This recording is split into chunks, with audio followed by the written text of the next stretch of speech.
Good afternoon and welcome to our fourth and final live webinar for the Improving Life for Londoners Fund. So my name is Sammy Morger. I'm broadcasting live today from Crowdfunder HQ in Newquay, and today I'm joined by my lovely colleague Katie Austin, who has a list of questions ready to go for this live Q&A today. Don't forget, if you are watching this on YouTube, make sure that you're logged in the top corner, and you can leave any other questions that you might have in the comments bar down the side, and we'll be reviewing those questions and answering any more that come in over the course of the session. Over to you, Katie. So, question number one, is there an upfront fee for using Crowdfunder? Okay, so there's no upfront fee. I think that's really important, first of all, to recognise. There is a fee if you crowdfund successfully and you end up actually taking some money. That fee is 5%, and there is also VAT on that. You can see all of the details on the fees involved if you go to the Crowdfunder website. Scroll right down to the bottom and you'll see there's a little link that says fees down at the bottom of the page in the footer. So that's where you can find all the information, but it's absolutely free to get started. There's no upfront fee, isn't going to cost you anything. Okay. Right, question number two, how do I collect the money I raise?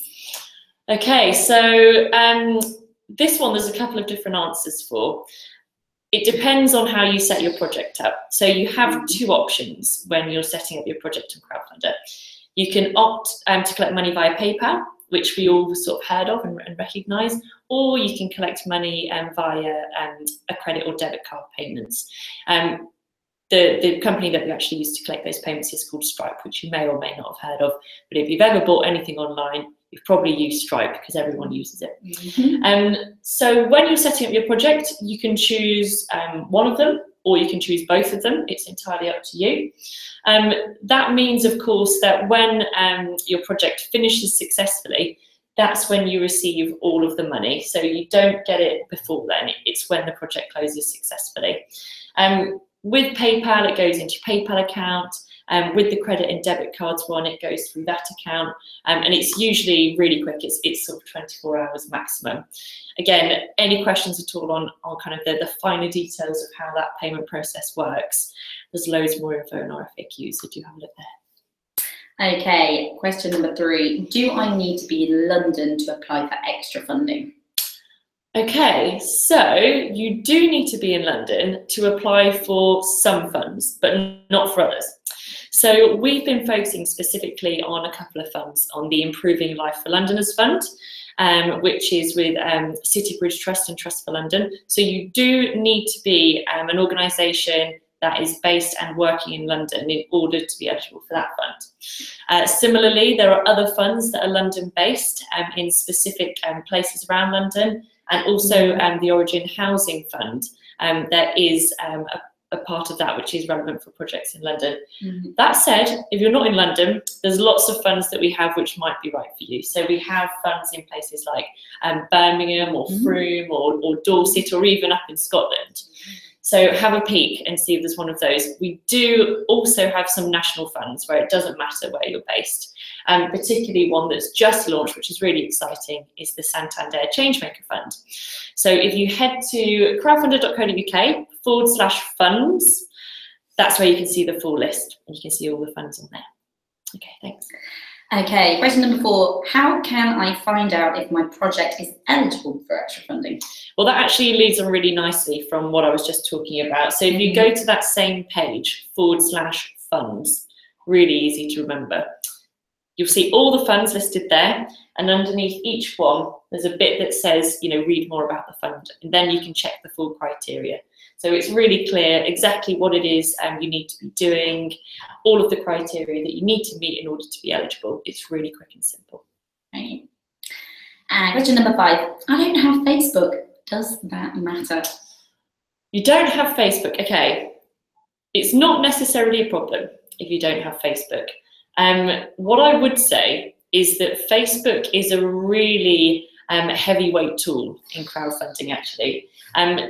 On many projects, we see social media, particularly Facebook, being responsible for around about 30 to 40% of where the pledges are coming from. So If you do have Facebook, obviously that's going to be a huge benefit. That's going to be a big tick in that box, a big plus, that you have access to be able to use that tool. If you don't have Facebook, it's not the end of the world. There's lots of other ways in which people drive interest in their projects, offline and online. So things like emails, for example, other social media, driving traffic from your own website. Again, actually just going out into the world, putting up posters, talking to people, attending events, and even getting things like press. So Facebook's not essential, but if you do have it, it's definitely something worth having. Yeah. Okay. Okay, and lastly, number 6, can I run my project for more than 8 weeks? So 8 weeks is the maximum amount of time that you can run a crowdfunder for. That said, you really wouldn't want to run it for 8 weeks if possible. We do recommend that you run a project for a short amount of time. 4 weeks, maybe 5 at a push is really the optimal amount of time. I think there's a bit of a misconception that more time means more money. And actually, that's really not necessarily true, particularly not with crowdfunding. If more time meant more money, this is the example I always use, then Red Nose Day would be every day, but it's not. Because actually short and sharp works a lot better. It's easier to hold someone's attention for a short amount of time and really get them excited and focused on what you're doing, and then let them get on with their lives and move on.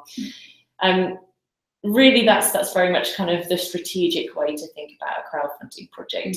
How crowdfunding kind of doesn't necessarily work so well is if, for example, you just wanted to have it rolling along and chugging along for a year or something like that as your normal kind of fundraising. It's much better when it's really focused and it's really energized. That's where we see projects shine. Yeah, great. Fantastic. Any other questions that have come in? Fantastic. No. Well, thanks so much for joining us. If you didn't get time to send in your question before this session, don't worry. You can still get in touch with us. We're still here. We're not going anywhere. You can get in touch with us via the usual channels. Email is definitely always the best way. And you can contact us at support@crowdfunder.co.uk, and we'll be more than happy to answer any other questions. Thanks so much for joining us. Best of luck with your crowdfunding campaign.